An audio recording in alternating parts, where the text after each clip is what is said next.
Hi, boys and girls. This is the beginning of a series of read-alouds. It's probably best for 5th and 6th grade. I'm going to be reading from a book called Lives of the Musicians. The author is Catherine, I'm going to spell her last name, Krull, and the illustrator is Catherine Hewitt, and it was published in 1992 by Houghton Mifflin Harcourt. And here's what the book looks like. Okay. Now, I'm going to read the introduction to you in this first YouTube because I'm of the opinion that if an author took enough time to write the introduction for us, then they must want us to read it. There must be something in that introduction that's important enough for them to devote a whole page to it. So this time I'm going to be just reading the introduction and talking to you a little bit about what she has to say. And then in the next YouTube, I'll be reading about Vivaldi, okay? The life stories of famous musicians, Bach, Chopin, Tchaikovsky, Woody Guthrie, are familiar to many, but what were they like, really? What kind of children were they? How did they die? And what went on in between? What did they eat? What did they wear? How did they spend their money? What were their phobias or like their fears? Quirks? Bad habits? Who were their significant others? And what did the neighbors think? Music is not a quiet career. So, just as a side note, when I think about those questions, I think about the icons of depth and complexity, and you see those in many of your teachers' classrooms as well as mine. So we're not just looking at, oh, this composer lived from this year, was born and then died, and they wrote these songs. Kind of going a little bit deeper.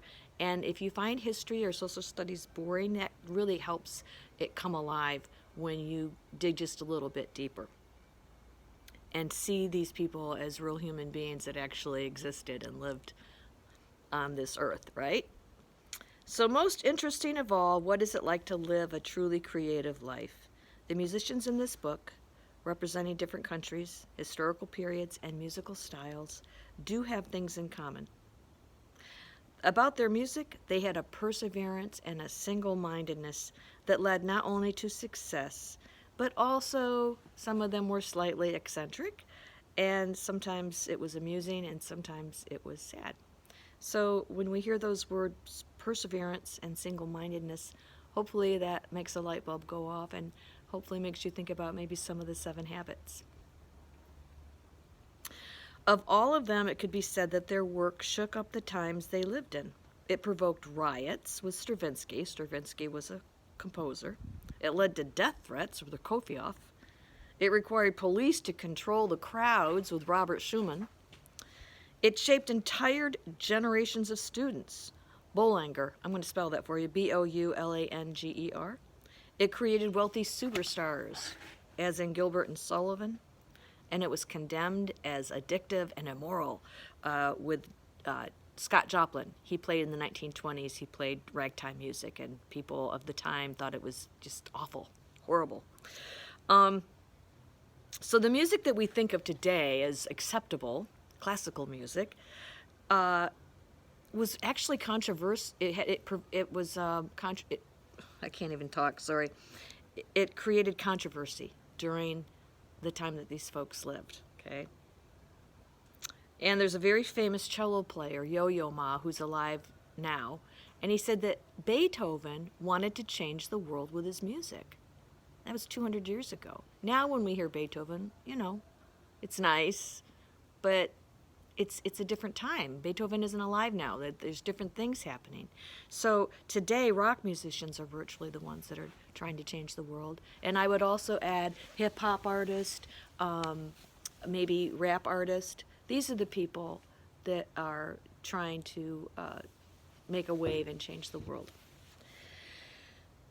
This music can still arouse emotion, so music that was written 300 years ago can still create emotion in us. And it can claim, listeners, it's estimated, this one I cannot believe, that if Mozart were alive today, he'd be earning $20 million a year from the sales of his records.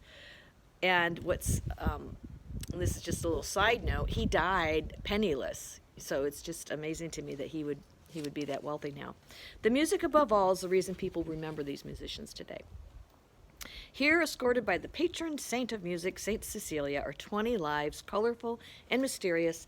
These untold stories, never before collected in one volume, are offered now as a way of getting closer to the musicians and the music. So I hope you're going to enjoy them, and you can also do a little bit of your own research on any of your own composers that you like. And I'll see you next time.